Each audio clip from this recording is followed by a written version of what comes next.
So, good day, everyone. Good day, good morning, good evening, wherever you're in the world. Welcome to another Power BI session brought to you by your BizEdge.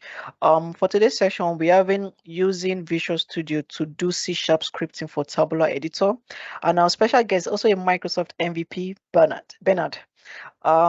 So this session was brought to you with the collaboration between MHS Analytics and your BizEdge. So we have a new sponsors, MHS Analytics.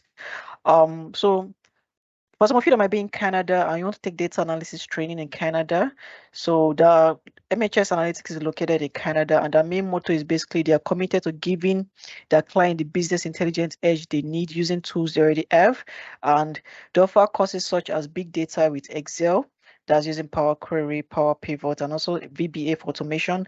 They also offer business intelligence using Power BI, also Python for data analysis, and also SQL for data analysis. And also for some of you that might be in the finance industry, they also offer financial modeling. So if you want to do financial modeling training, you can also reach out to MHS Analytics. They're located in Canada. So we, your BizEdge, the organizers, we're registered Microsoft Excel consulting, financial modeling, business intelligence, data analysis, and also enterprise solution firm in Nigeria. We specialize in helping companies and high-value professionals be on top of the business data. We're also the developer of some Microsoft and data analysis tool, which you can find on Microsoft Office store, such as the Nigerian Finance Market Analysis tool, which is available on the Microsoft Office store. You can also find it on Excel. If you go to Inserts, add-ins, and search for Nigeria, you find one of our softwares which we created. We're also the developer of the Nigerian stock analysis dashboard and so many other tools for data analysis and also visualizations. We're also a training company. We have our branches in Lagos, Abuja, and Port Harcourt, and also offer virtual training all over the world. So for some of our upcoming training, on the 7th of July, we'll be having big data analysis using Power Query, Power Pivot, and VBA. On the 11th of July, we're having Python for data analysis. So for some of you that might be interested in using Pandas, Matplot, LIB, and some other visualization and analysis tool in Python, and also a little bit of machine learning. Our special guest, Bernat, is a Microsoft MVP in a data platform. Okay, he's passionate about Power BI in general and DAX and Calculation Group in particular. A strong background in Excel, T-SQL, and SSIS, Stints in Tableau and Qlik. Coming from an engineering background and working with consulting company, Bernard likes to understand the business problem, working directly with customers. So no further ado, I will stop sharing my screen and go back and hand over the session to Bernard. So Bernard, over to you. So I'm going backstage right about now.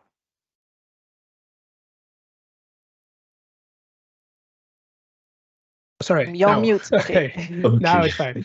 Yeah, so thank you everyone for having me, and it's a pleasure already to be here and talk a bit about C# scripting, which is a topic that is not often dealt with in events, but it's something that I like very much.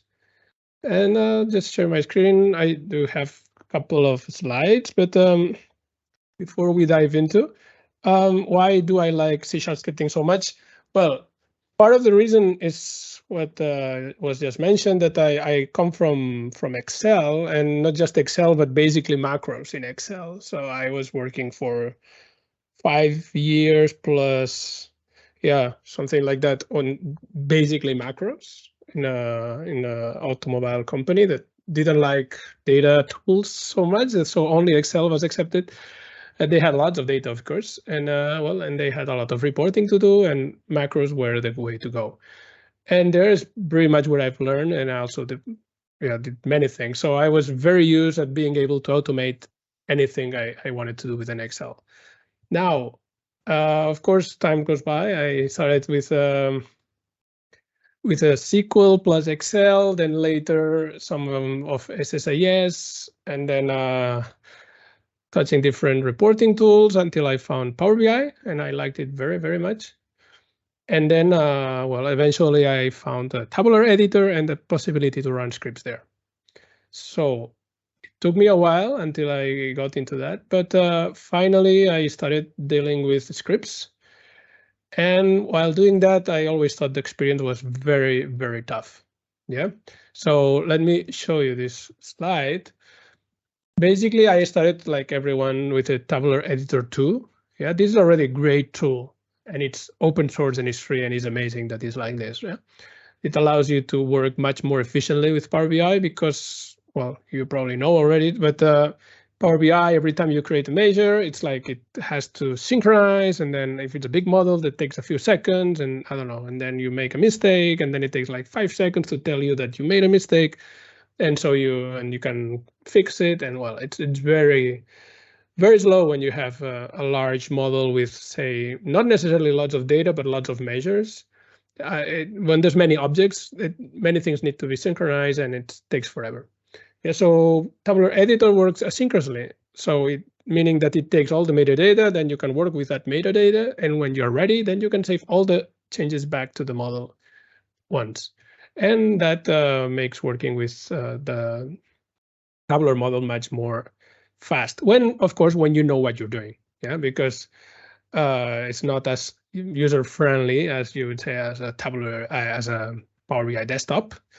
But at the same time, if you know what you have to do and you just need to do a lot of it, then Tabular Editor is the way to go. Also, there are some things that are not yet available on Power BI desktop, but are available in Tabular Editor, such as the creation of calculation groups, which should be coming soon, according to the release wave, but who knows?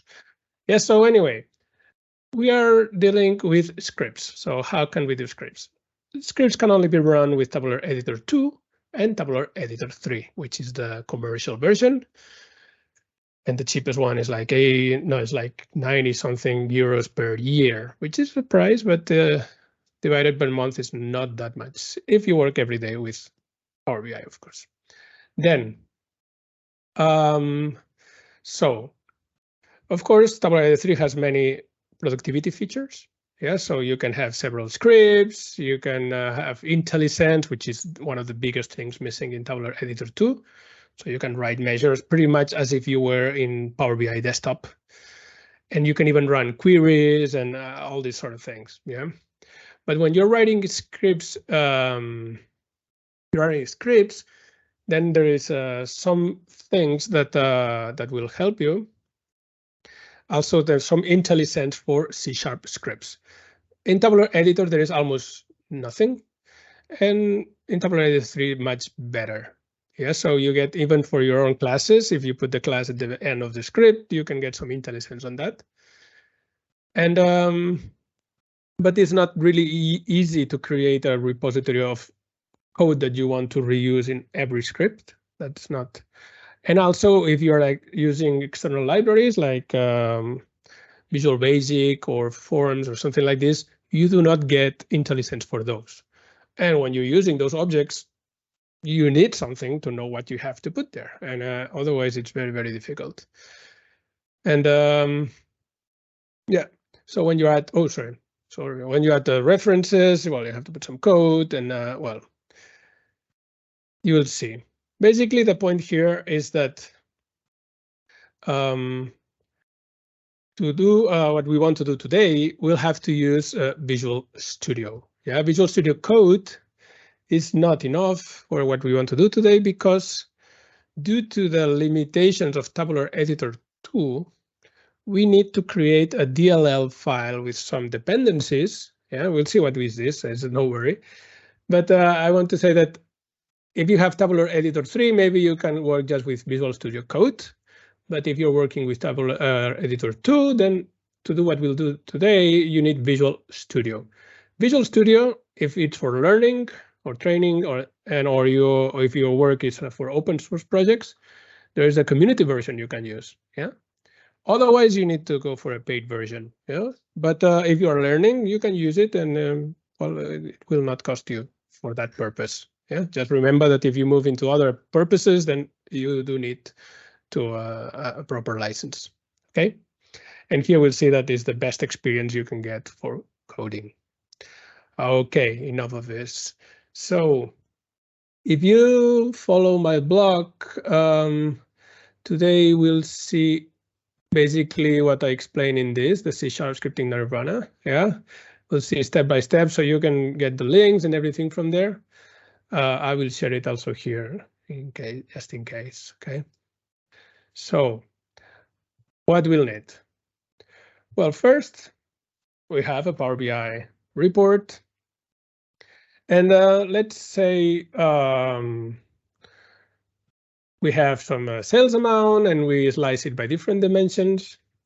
But today, for some reason, we're not interested in the actual total, but we want to see the average by each of these columns. Yeah. So of course, we could do that typing each of these measures. Yeah, so I would go with average X, values, product brand, sales amount. And here I would say average X, product color, sales amount. And the same with customer country. Yeah, but when you realize that you're repeating a pattern over time, yeah, sometimes you can do a calculation group, which is very nice. But for this, for instance, you cannot do calculation group, yeah, because there is no way to, with DAX, to say, use that column that is in the visual in the row section. Yeah, there is no function that will help you with that. So you need to actually create those measures or create that code somewhere. So what we can do, first of all, is do one by hand, and then we'll try to automate this. Yeah, but before we do that, we need to set up a proper coding environment. Yeah, so how we do that? Well, first of all, I didn't fire it yet. We need to open Microsoft Visual Studio. And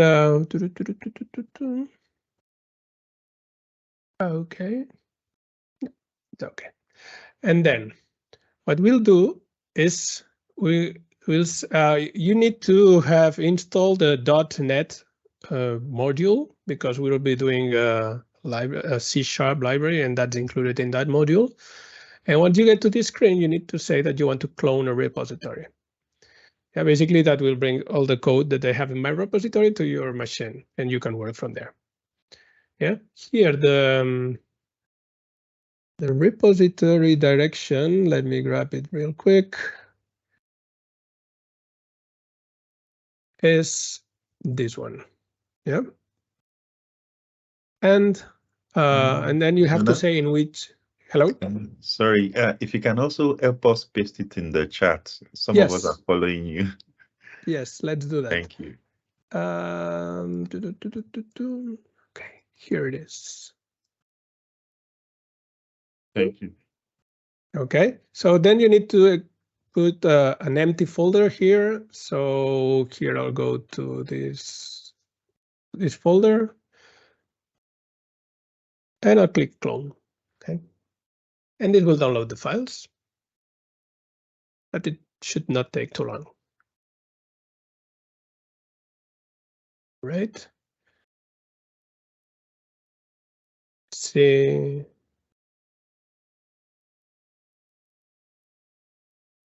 Okay.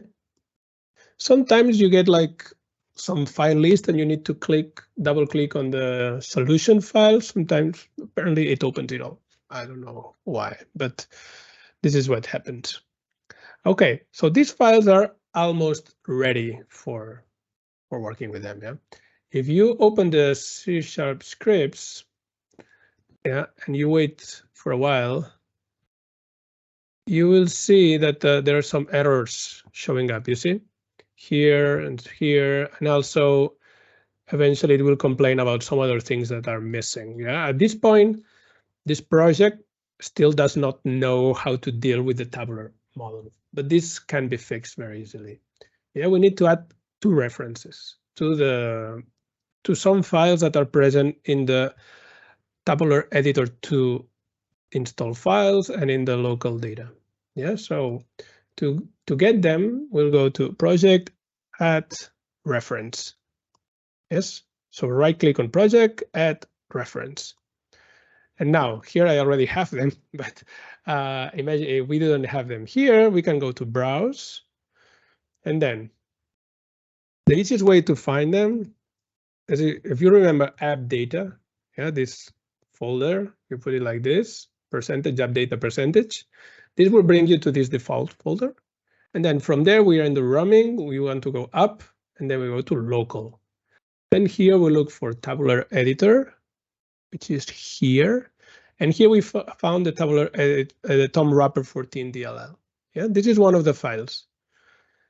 And the other one is the application file for Tabular editor.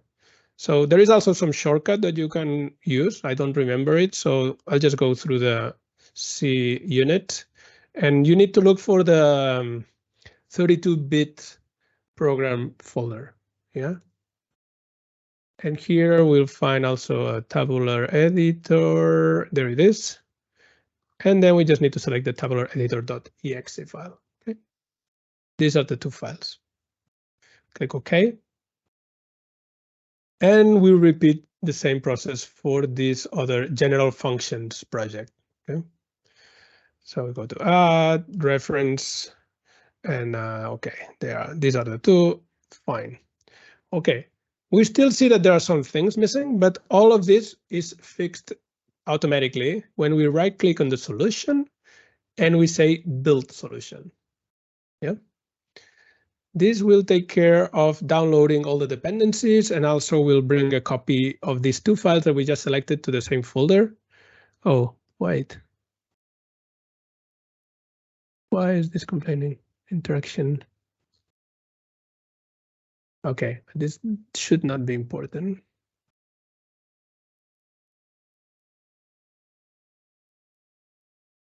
OK, sorry for that. Let me try again.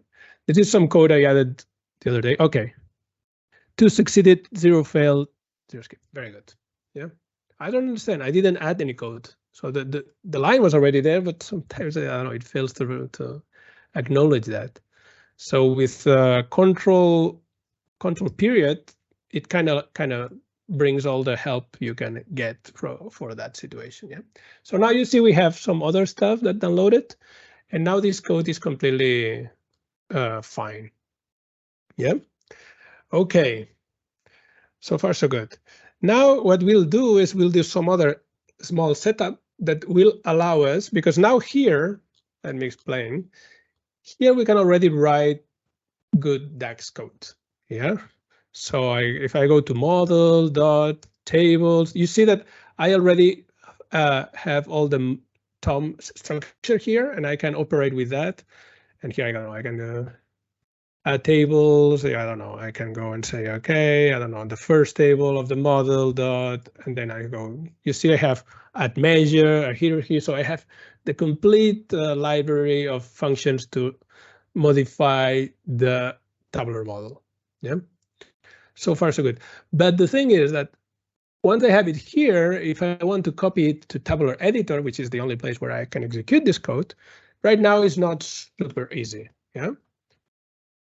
And it will look ugly because there's so many tabs here, and sometimes we're using external references, and of course we cannot put that here. It will be an error, so you need to comment it here and then uncomment it when you copy it back.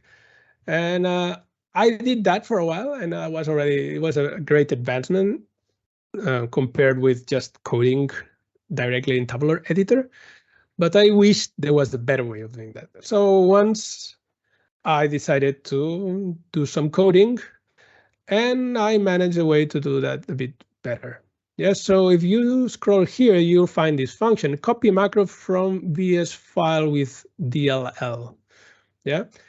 This is necessary because the script that we want to execute is this one that is much more complex and analyzes the file where the code is and then extracts the names of the methods, and then it allows you to copy and fix all the libraries and stuff.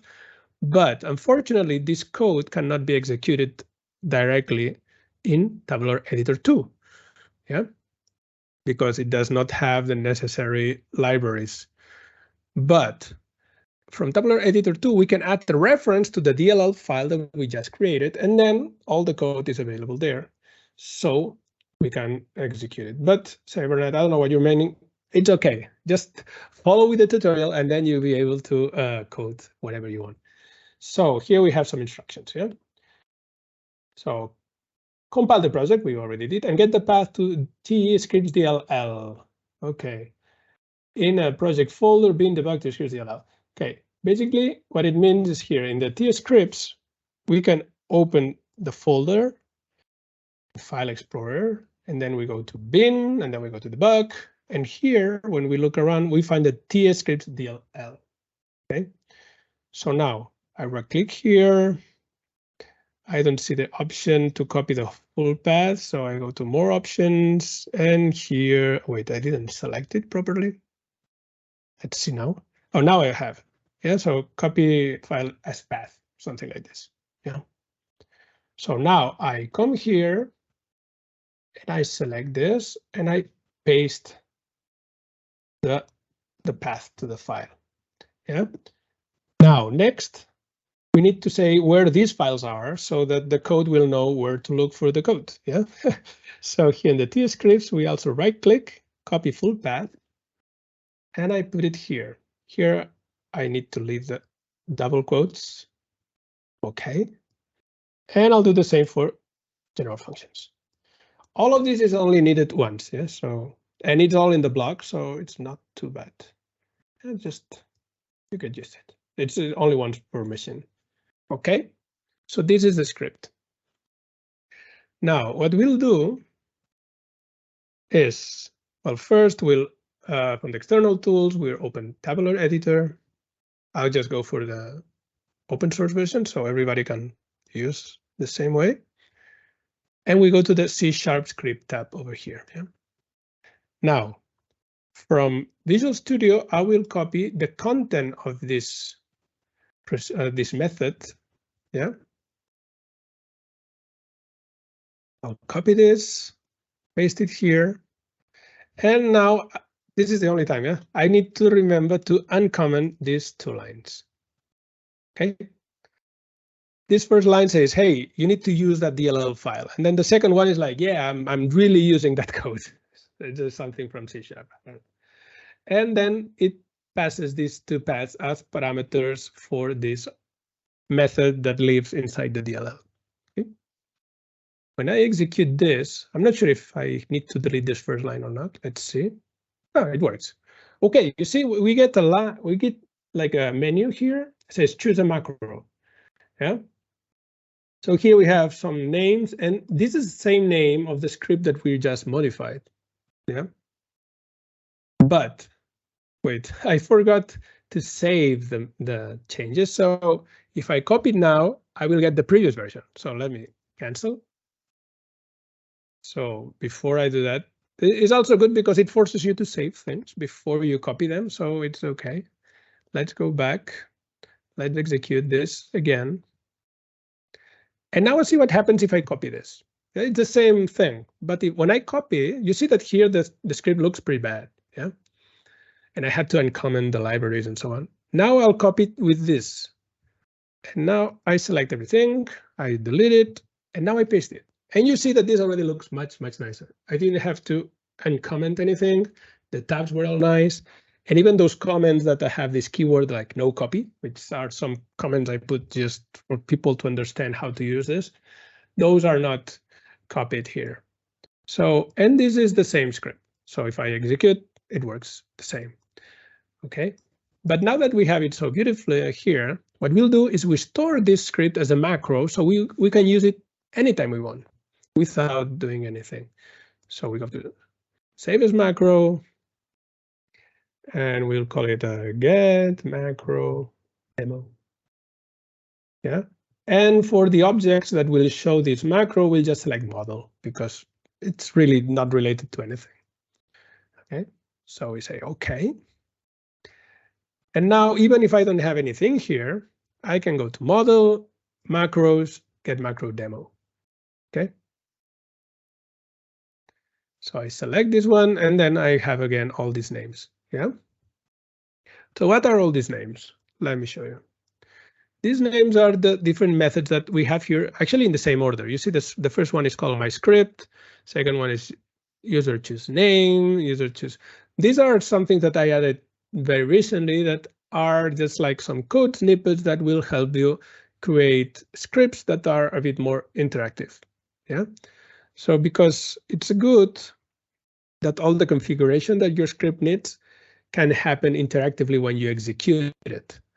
You don't want to force people to modify your script so that it works the way they want, but rather if you put some interaction there, like, do you want me to do this or do that? And then the user can just click around and get it done.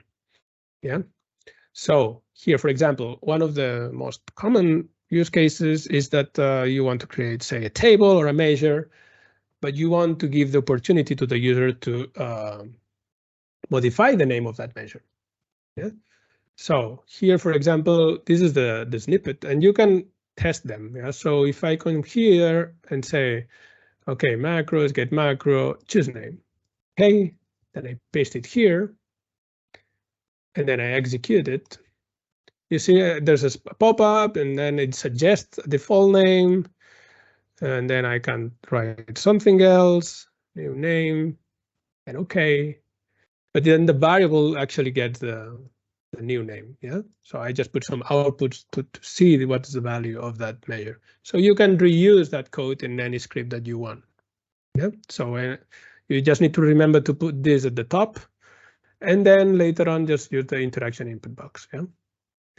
Here, when we are scripting, we already have this Microsoft Visual Basic is already here. So I don't really need it when I type it, but otherwise it will fail when I copy it to Tabular editor. So here, for example, if in my script I want to use that, I will need to to add this. Yeah. So any extra reference that you want to use in your script, of course, you will need to add them at the very top so that you can type the code with proper IntelliSense and everything. But you also need to add it commented inside the method so that when you copy it back to Tabular editor, these lines will be there and will enable the script to run. OK, that's pretty much for now about the setup.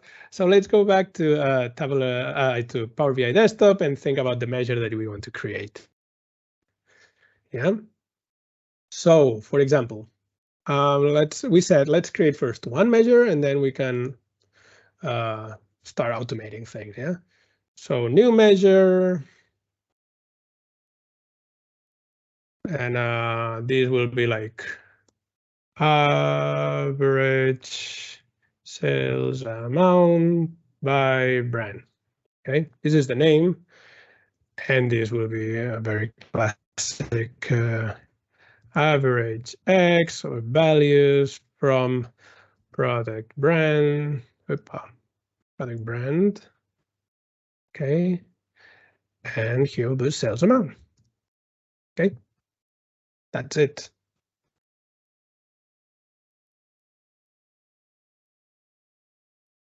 Yeah, so here if I add this, I should get the same value for each row, but different value at the total. Yeah, very good. Let's say, oh, Bernat, but I'm doing that every day and they always ask for the averages. I want a faster way to do that. Okay, so here what we would have is the possibility of selecting some measure, and then because this will be the target, yeah, so it will take those measures, and then, well, we need to ask the user what's the field by which you want to slice before calculating the average. Yeah. So let's see if we can build this one. So let's go here, and here would be one script. Then I can create another one. The scripts that we write do not have any output, so we'll just go always by void. Yeah, and don't put the public one because the public ones are not visible. So just start with void and then any name that will help you remember what's the script about. Average by custom field. Yeah, scripts do not have any parameters either, so just open close parentheses, then the curly brackets, and let's start typing. Yeah. So first thing you need to know is that, okay, this script will only make sense if you have measures selected. So first thing you need to check is, are there any measures selected? Okay, so this is very important. If, and then we have this object that is called selected. that this will help you find anything that is selected from the product from the tabular object model. If selected measures count equals 0, yeah, that's bad thing, yeah. So we don't want to continue. Then we need to throw some error, yeah. Then we go error and say, please select at least one measure and try again. Okay, then we finish this. We need to put a semicolon, and then you see return already knows what I want to type. Yeah, so cool. Now, so if the program reaches this line, is because we already have some measures selected. And now we want to iterate over the measures. But before we do that, it's like, okay, but we need to know what's the column that they want to use. Okay, so we can do that in 2 steps. Yeah, because maybe it's a big model, and then there are many columns. So first we'll ask the user to select a table, and then we'll ask the user to select a column from that table. So how we do that? So first we need to declare a variable of type table. Yeah, so table, and then we can, you see, it suggests to use the same. Okay, so in uppercase means like the type, and lowercase is the measure. Either, sorry, the variable. Okay, if table, then, and to select something, we have special functions. Is select table. Yeah, so here we can we have several what they call overloads, so that you can say which tables do you want to offer the user to select from. If you have some preconditions, we do not have, so we will not specify anything. And then we can just go for the label and say select the table where the table of the column to calculate average. I don't know, not a very good text, but it's the best I can think of. Okay, so this will show up, and then they will select the table. But of course, maybe they cancel. So what do you do? Well, if table equals null, yeah. So here, maybe some people come from another language and write is null. But this will not play nice. Well, at some point, it should complain. Anyway, we'll see if that happens or not. Because I set up the project. Where am I? Set up the project to use the version of C# that Tabular Editor 2 allows, which is much slower than the one that Tabular Editor 3 allows. Yeah. So that you don't have problems when you try to execute the same code back in Tabular Editor. So if table equals null, what? Well, error. You cancel. It's very important that you verify that you have the conditions to go on with your script. Yeah. Okay. So if we reach here, it's because table is not null. So that means that they selected the table. So now we want to select the column. Column. You see already it's like, okay, it's almost good. Column equals, but now we want the user to select the column of that table. So we say select column. And here you see the first one is the table. So good. So we'll go and say table, because that is the name of our variable. We don't have any pre-select. We don't have any candidate. Probably is this column. We don't know. We have no idea. So we'll just, or maybe we could just skip any numeric columns, because it doesn't really make sense, but just play it safe, and we'll just do not say anything.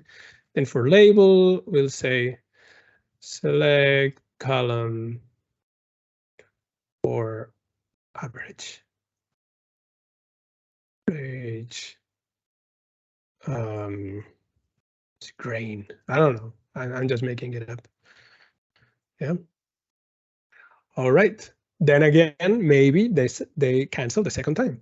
So if, but you see that every time I try to write something, most of the times it's already suggesting me some things to write. Yeah, if column equals null, error, you cancel. Yeah, and then return.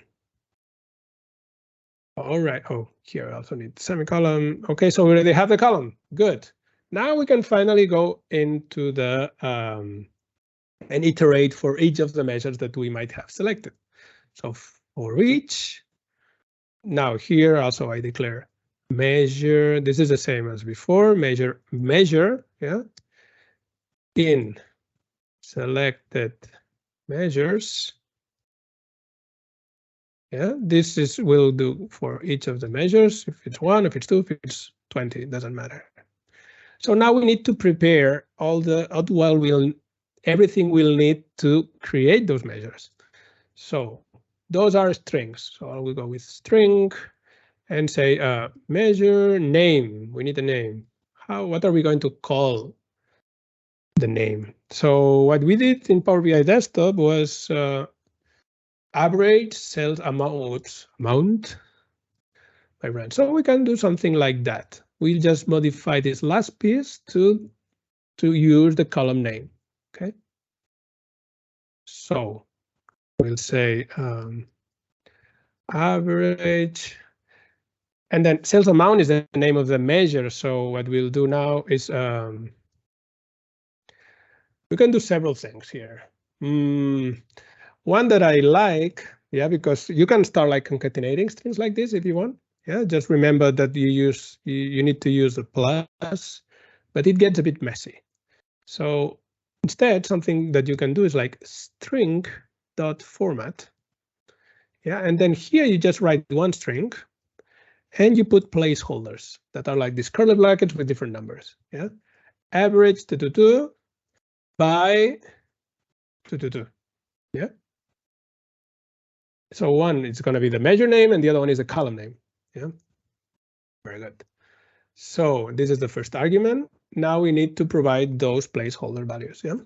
So 0 is going to be the measure name. Yeah, measure is measure name, just the crude name. Yeah. And then the second one is the column name. Okay, good.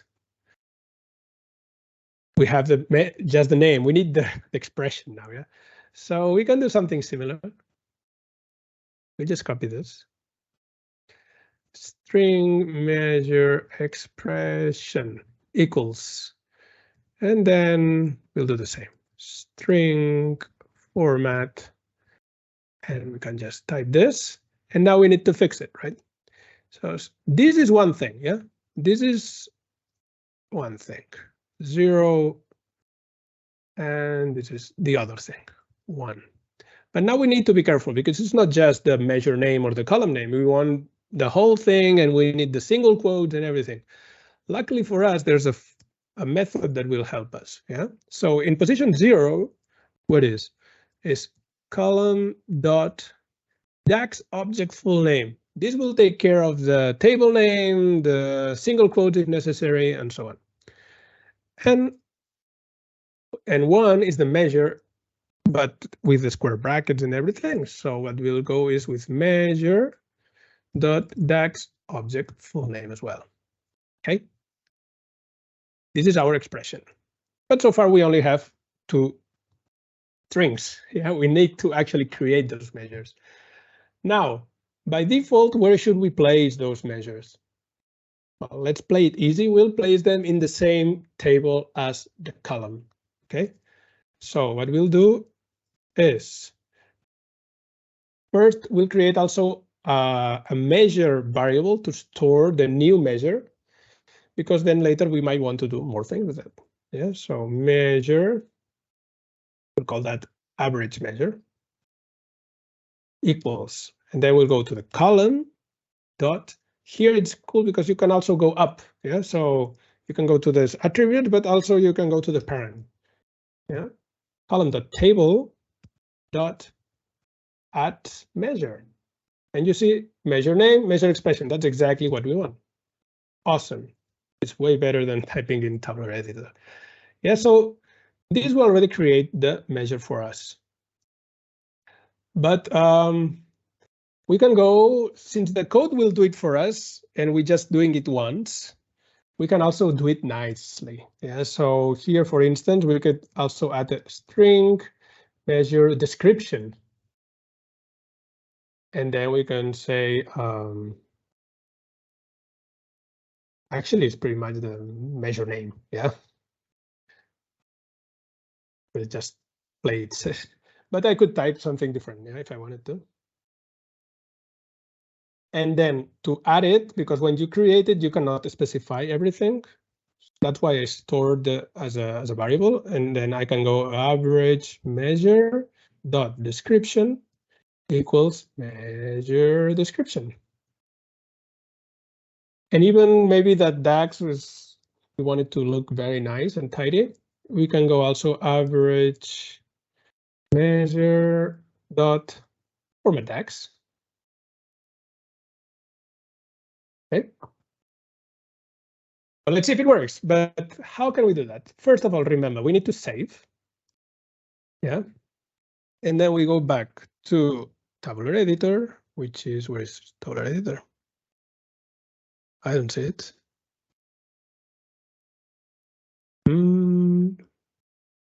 I think there's something going on with my Tabular editor.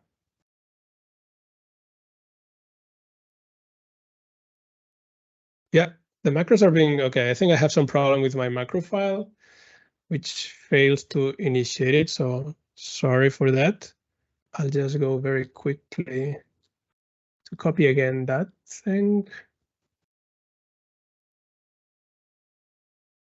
This should not happen.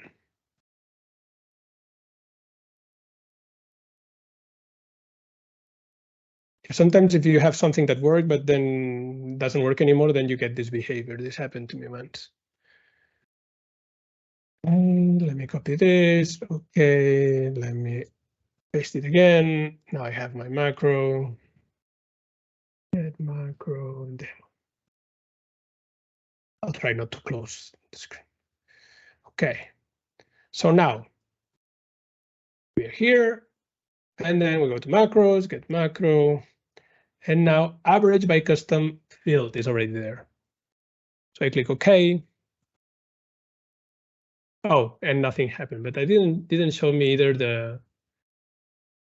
Oh no, sorry. I just copied the macro. Sorry, I was thinking I was executing the macro. No, I'm just copying it. So now it's time for me to go to the C# script tab and paste it. Yeah, and we see we have all the code. Yeah, it removes some empty lines we might have. I don't know. And then say save as macro, and then we'll call this average by custom column. And now here we need to select measure, yeah, because this is something that we want to do with measures. Okay, so I click here, and now if I go to sales, I have my measures, and I don't know, we can select this too, yeah, or sales amount. Well, we start with sales amount, just sales amount. Let me see if I can now go to macros, average by custom column, and say, okay, select the table for the custom to calculate the average. And okay, and now, I don't know, here I had, let me see, I had the customer country, and here I had the color, product color. Okay, let's go back here, product, then from the product, and then I can choose the color. Okay. And now, good. Oh, where is the measure, you might ask? Well, exactly the same place we told them to put it, which is in the product. Or maybe we don't want it there. Maybe we want it here. I don't know. But maybe it makes sense here. I don't know. That's something that you can decide.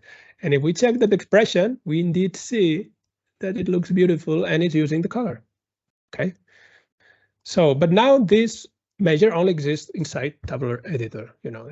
So now if I save it back, and I go to the product table, I see that I already have my average sales.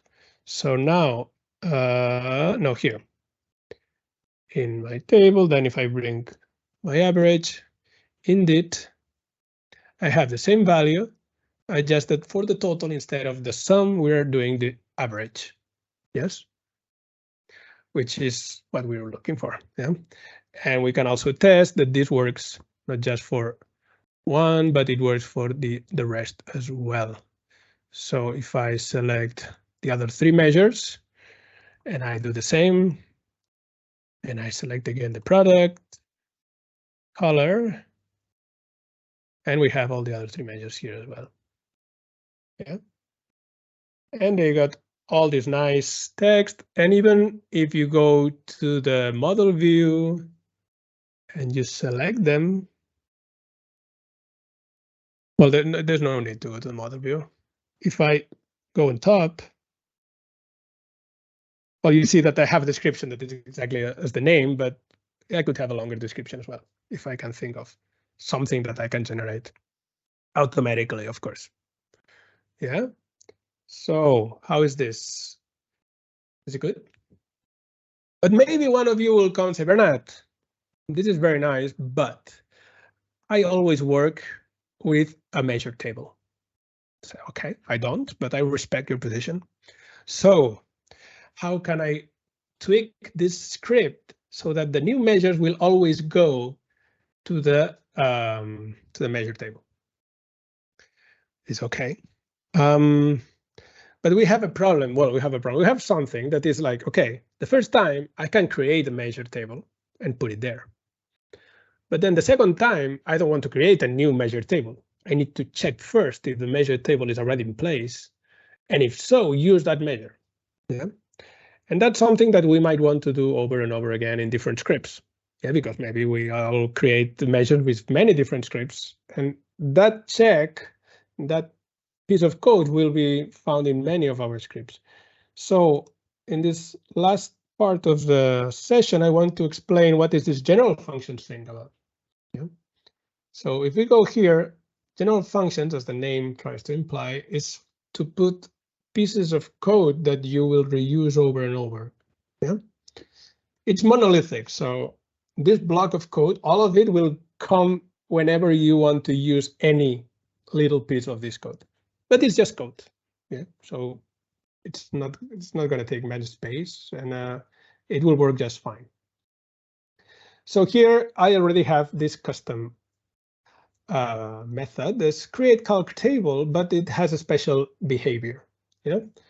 So here there is something you need to know is that in Tabular Editor 2, if you are going to modify the Tabular object model, you will need to add a reference to that model. Yeah, because otherwise, if you here start here, you do model something, it's like, no, who is that? So it's not really nice, but you need to do that for every method in which you're going to modify the model.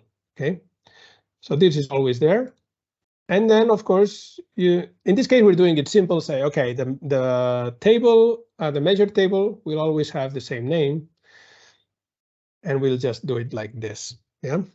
Of course, if you later want to make the user to make it custom, then you cannot just go with this simple approach. You need something a bit more sophisticated. But for now, let's assume that if the name is the same, then it's the measure table, and that's the table we want. Here it says we have a table name, a table expression. Yeah.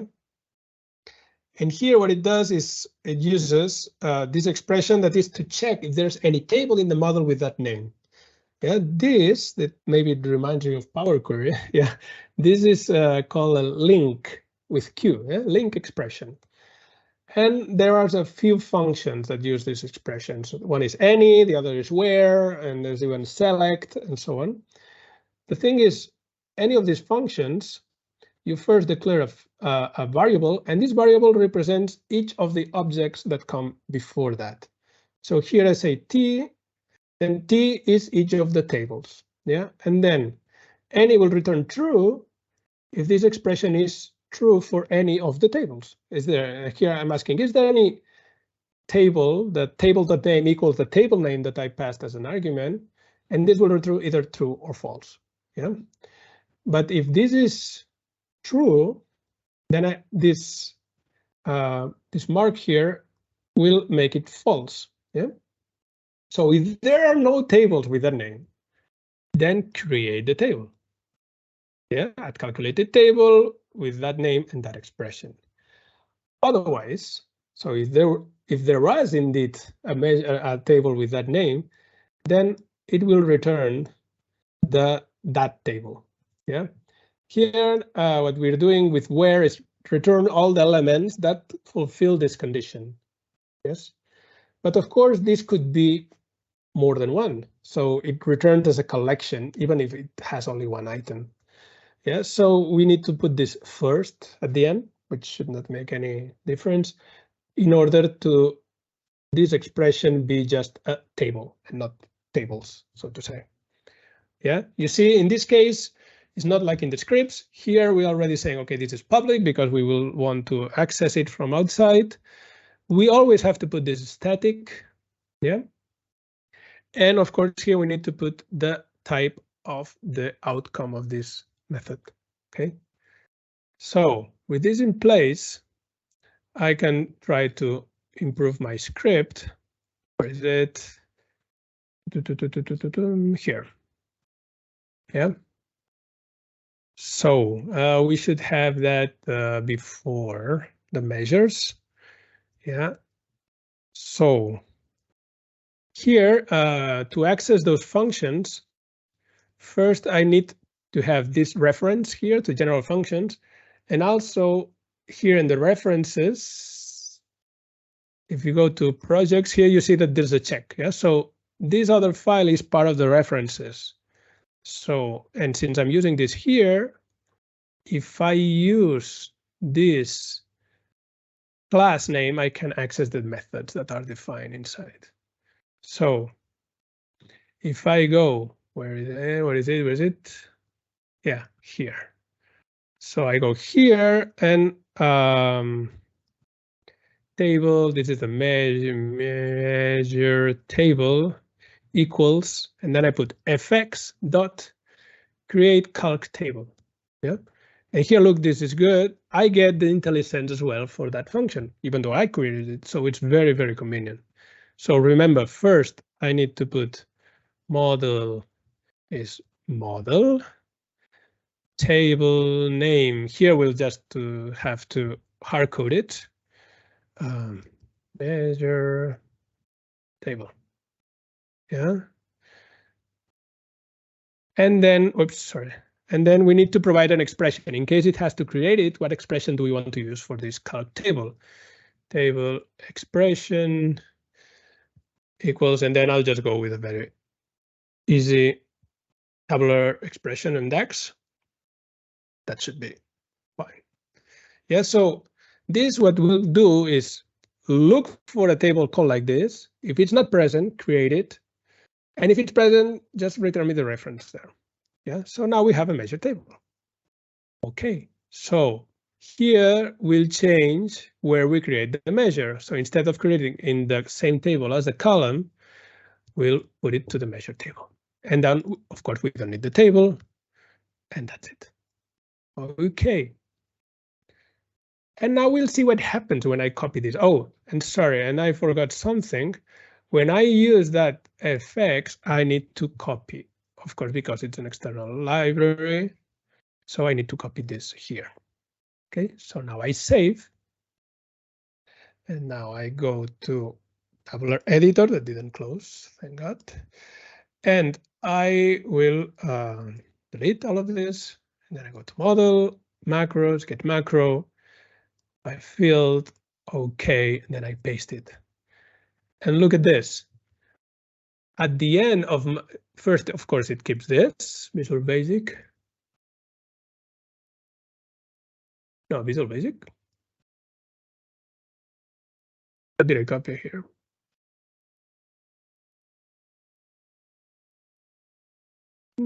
That's interesting. It should copy the general functions, or maybe nothing at all even. Let me try again. That's a bit worrying. Hey, well, I don't know why is this here. But this one should not be there at all. Okay. I don't know, it should say something different. Let's try to execute this, see what happens. And maybe I have to fix my code, who knows? Execute this. Okay, what's the table?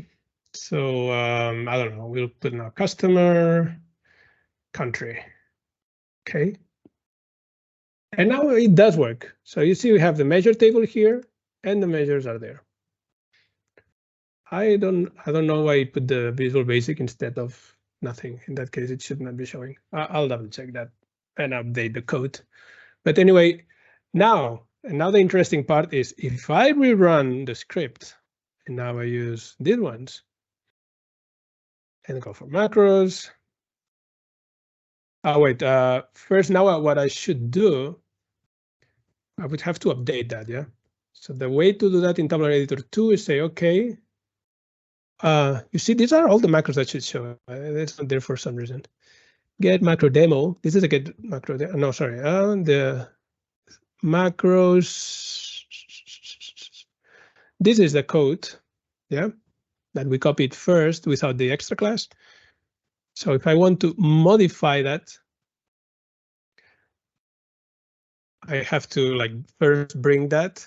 And then when I go to save, then it suggests to use the same name in the same place. So, okay. So now I can be sure that if I do this, average with custom column.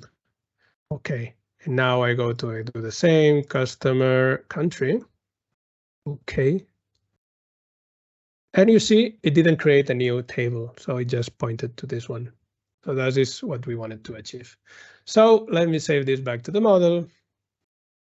And boom. And of course, when we create a calculated table, you need to refresh or recalculate the model. Yeah.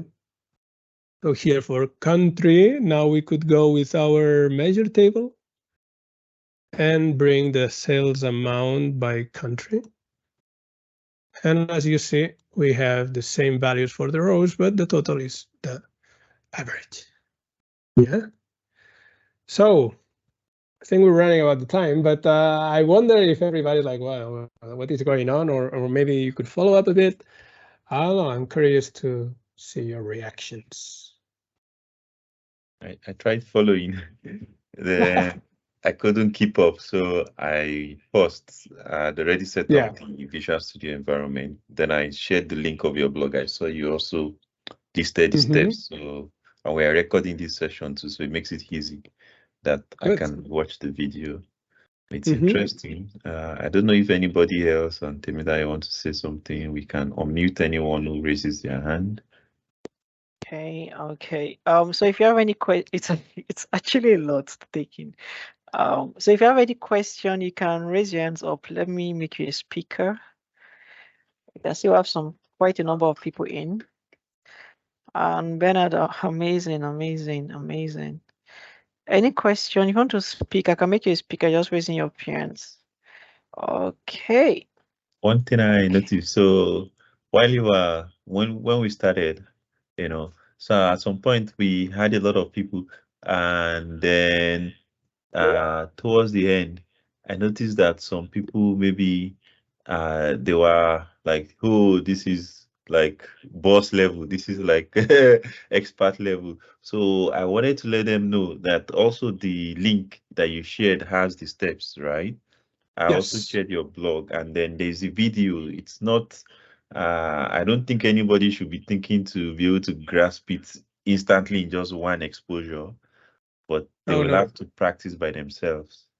Yeah, I mean, you can also check all the scripts that are out there. So in let me give you one more link to the Power BI.tips. People have a very large repository of scripts, and maybe you're just fine using those. This is okay. Yeah, you don't have to create everything from scratch. And many of the scripts that all of the scripts that I put on my blog are also in this repository, or will be soon. You can also check the fork I did from that repository where my scripts arrive first. Yeah, but there are few folders like basic, intermediate, advanced, and so on. And there are very awesome scripts. Michael Kowalski also did some great scripts for Tabular editor so that, for instance, to have an Excel with all the objects of your tabular model so that you can type the descriptions easily and then re-import back to the model, stuff like this. That it's very, very crazy.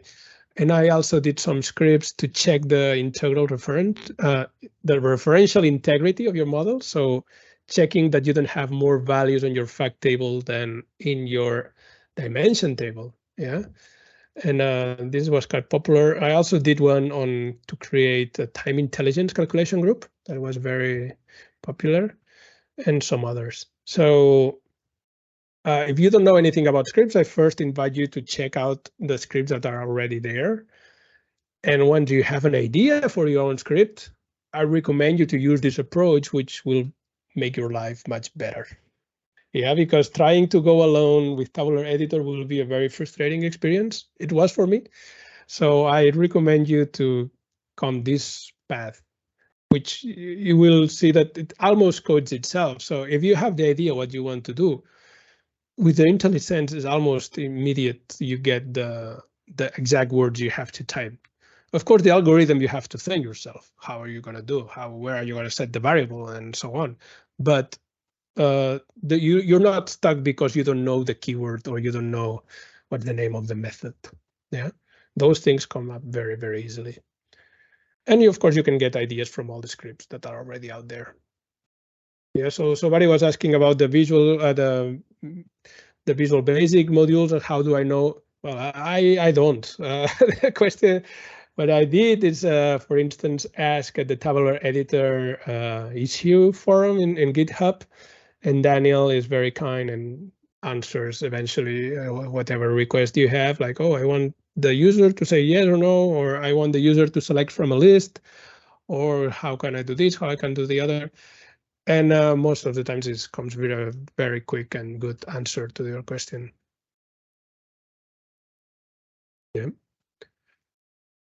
But of course, it's not as big as macros for Excel because those are only scripts that you use during development. You will not have scripts running while the user is using your model.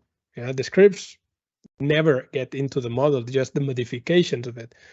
Also, sometimes I get questions if doing this is safe, and it is. Yeah. Well, you know, in Tabular Editor, there is a setting. I'll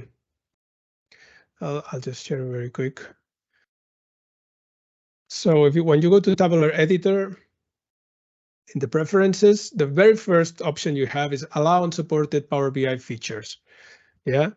If you really want to be safe, you uncheck this one, and any change you do to your model is supported by Microsoft, meaning that in case you ever break anything, Microsoft is kind of responsible for answering to your questions about it. And I've never experienced anything like that. I actually, as you saw, I do have it enabled because there are some actions that are safe, even though they are not explicitly supported by Microsoft, which is especially the creation of new calculated tables. Okay, I think that even external tools like Bravo for Power BI from the team of SQL BI, this tool creates calculated tables. So if they're using it, I think it's safe. Yeah. So modifying calculated tables is another matter, but going and creating a new one has never brought me any problems. Yeah. So as always, keep a backup always. But if you just play with this, also I use a lot of annotations. Yeah, this is what I was mentioning. If you create a table, but you want the user to give a custom name, and then you want to make sure if that table is there or not, you cannot do it by name because you don't know what name was given the first time. But you can create annotations, and then it's like some secret note in there. And then you can check the same way we checked if there was any table with a name equals da da da. You can also check if there's any table with an annotation like that. And if you find it, then you know it's the table that was created by that same script. Yeah, because you can put some very unique annotation there, and then you know, okay, if it's there, it's the same table, and I can use that table to store the measures or to do whatever I want. Okay. Awesome. Okay, so before we let you go, we have two questions for you. That's how you started your own. I think you said it like you started from Excel and everything, but I started your own data journey, and also what advice are for people just starting out in the field of data.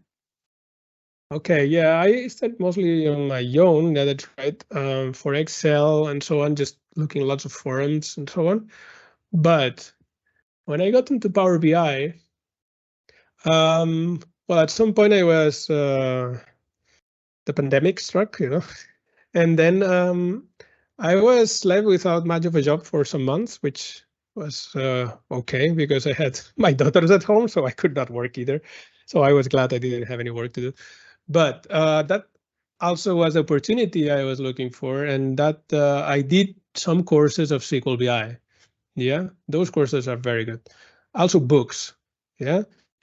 So before I started with data and everything, I happened to do like a PhD in social sciences, which was very, very far away from my engineering background. But during that time, I realized that, yeah, sometimes to learn something, you need to read books. So don't be afraid of getting yourself a book and going through it, because sometimes things are not that easy, especially I would say in DAX. DAX is not intuitive. So getting some proper training in DAX is not a bad idea at all. And if you can get the best training, get the best training, which for DAX might be getting a good book. And when I say getting a good book is, I recommend the ones from SQL BI. I cannot really recommend any other because I think they're not that good. No, I'm lying. Yeah, what is Matt Allington's book is not bad. Very introductory, goes very slowly, goes little by little. But if you've already been fighting with DAX a little bit and you can read some technical stuff, I recommend really the DAX Bible. At some point, you'll have to read it. A tabular editor, very easy. You can. Oh, it's a little hidden now because they, of course, they have the commercial version. So let me show you real quick how you can get it, because it's there, but it's a bit hidden. So if you go in tabulareditor.com, of course they say, hey, Tabular Editor 3 is awesome. Buy it, please. You go to download, but here there's this little arrow, and here you can go to the 2.x. And then you need to click here, and then it will bring you to GitHub. Yeah, this is the one that is free that you saw during this demo. Okay. And also look for any videos talking about Tabular Editor. There's plenty of learn about it. And yeah, and for books, I recommend the Definitive Guide to DAX. That helped me a lot. I mean, just understanding that calculate means modifying the filter context was a breakthrough for me. And also what I did was watch all the videos that SQL BI have for free on their YouTube channel. These are very good videos. Really watch them over and over again if you need to. But I really learned how to code just by looking at them. And of course, the book, well, that helped. And eventually, during the pandemic, what I did was do the optimizing DAX course, the first edition. Now I'm doing the second one, which is still included. I have until next year, July, I think, to do it. And now I'm also, because I also want to support the work and so on. And my Christmas present was to get myself the SQL BI Plus subscription, which is also very, very good. The content they produce is so good that I just enjoy watching it. And I don't know, for recommendation, don't be afraid, but of course you need to do your thing. So don't expect things to happen magically because you're working on it. Sometimes you do have to learn, and especially in DAX, get your basics right. So understanding the 4 core concepts of filter, context, row context, context transition, expanded tables. These are very important. So better have them well understood. And then you can move into more tricky ones like the auto exist one or stuff like that. That is very, very confusing. But if you get those first ones, then understanding what happens in an iterator and how to use variables and all this becomes easier and easier. But really, look at those videos and learn from others as well. Awesome, awesome, awesome. So I think we'll be rounding up this section now. This was actually amazing. This was a lot of I would say eye level kind of training today. This is actually a lot. This is a lot. And hopefully, thank God the video is actually, the session is actually recorded, so we can always watch it. So the recording will be made available tomorrow. Let me just drop the link to our YouTube video. And for some of you that might be interested, you can just watch it. Or you can just go on YouTube and search for Your Bizage. That's Your Bizage. Just give me a minute and I'll drop the link so we can all watch it. So the record will be made available tomorrow. So I'll say, Bernat, thank you very, very much. And do have a lovely week ahead. I'll still catch you on Twitter. I'll definitely see you on Twitter. Okay, so everyone, bye guys. Stop. Bye-bye. Thanks, Bernat. Thank you, everyone. Bye.